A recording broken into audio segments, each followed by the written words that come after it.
Supreme court आईनी bench ने ज़ेर समात मौसमियाती तब्दीली अथॉरिटी के क़याम के केस में अथॉरिटी चेयरमैन और मेंबर की तैनाती में सुस्त रवि पर तशवीश का इजहार किया। जस्टिस जमाल मंदोखेल ने रिमार्क्स दिए कि मौसमियाती तब्दीली एक संगीन मसला है, हुकूमत को चीते की रफ्तार से चलना चाहिए लेकिन वो कछुए की चाल चल रही है।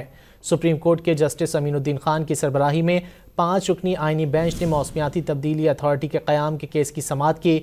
दौरान समाअत अदालत ने वफाकी हुकूमत की जानिब से अथॉरिटी चेयरमैन और मेंबर की तैनाती में सुस्त रवि पर तशवीश का इजहार किया। जस्टिस जमाल मंदोखेल ने रिमार्क्स दिए, मौसमियाती तब्दीली एक संगीन मसला है, हुकूमत को चीते की रफ्तार से चलना चाहिए लेकिन वो कछुए की चाल चल रही है। एडिशनल अटॉर्नी जनरल ने मौक़िफ़ इख्तियार किया कि चेयरमैन की तैनाती के लिए तीसरी मरतबा इश्तिहार दिया गया, जिस पर जस्टिस जमाल मंदोखेल ने इस्तफसार किया कि पहले 2 मरतबा इश्तिहार देने का फ़ायदा क्यों नहीं हुआ। एडिशनल अटॉर्नी जनरल ने कहा कि जो लोग शॉर्टलिस्ट हुए वो दोहरी शहरियत के हामिल निकले। हुकूमत की पॉलिसी है कि किसी आला ओहदे पर दोहरी शहरियत का हामिल शख्स नहीं होगा।